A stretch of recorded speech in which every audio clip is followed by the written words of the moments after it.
As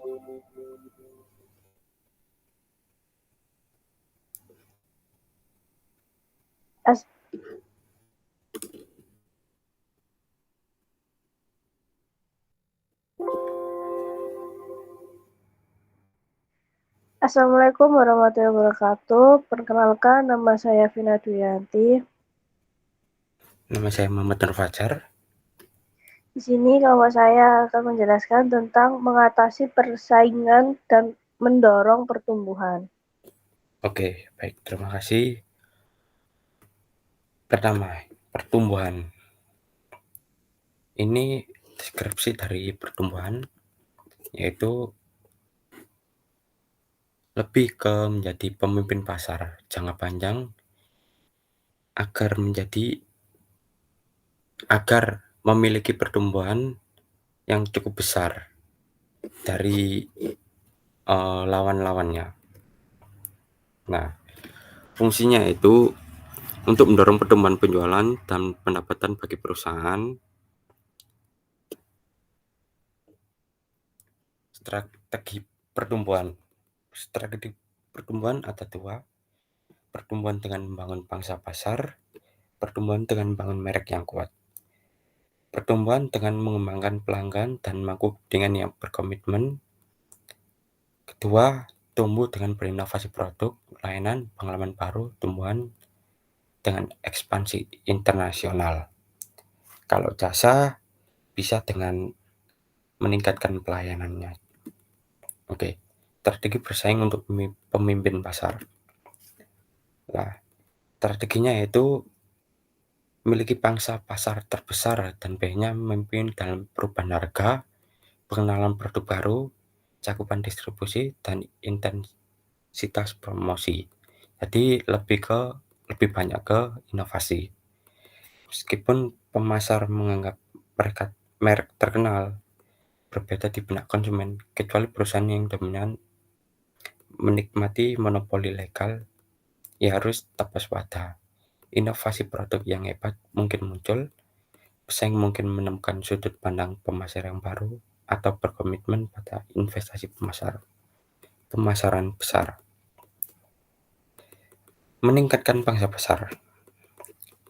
Meningkatkan pangsa pasar lebih tinggi melalui akuisisi mungkin melebihi nilai pendapatan.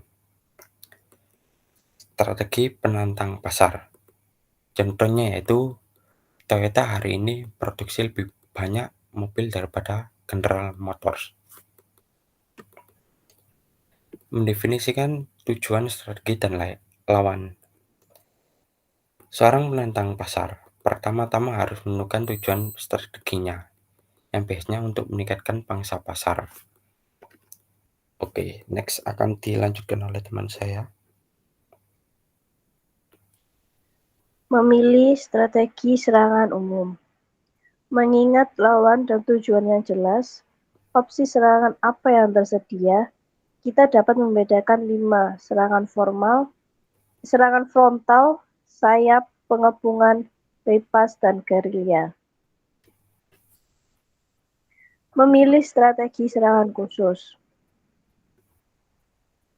Setiap aspek dari program pemasaran dapat berfungsi sebagai dasar untuk serangan. Seperti yang pertama, produk dengan harga yang lebih rendah. Yang kedua, diskon. Yang tiga, produk dan layanan baru atau lebih baik. Yang keempat, variasi penawaran yang lebih luas. Kelima, strategi distribusi yang inovatif. Yang terakhir, mentalitas penantang bahkan jika itu menjadi pemimpin pasar, menyoroti caranya melakukan sesuatu secara berbeda. Pemasaran daur hidup produk strategi. Pemasaran daur hidup produk strategi. Produk memiliki umur yang terbatas. Penjualan produk melewati tahap yang berbeda, masing-masing menghadirkan tantangan, peluang, dan masalah yang berbeda bagi penjual. Laba naik turun pada berbagai tahap siklus hidup produk. Dan yang terakhir, produk memerlukan strategi pemasaran, keuangan, manufaktur, pembelian, dan sumber daya manusia yang berbeda setiap tahap siklus hidup. Strategi pemasaran tahap pertumbuhan. Tahap pertumbuhan ditandai dengan penjualan yang naik pesat, pengguna awal yang menyukai produk, dan konsumen tambahan memulai membelinya. Pesaing baru masuk, tertarik dengan peluang. Mereka memperkenalkan fitur produk baru dan memperluas distribusi. Harga yang stabil atau turun sedikit, tergantung seberapa cepat permintaan meningkat. Strategi pemasaran. Tahap kematian pada titik temu tingkat pertumbuhan.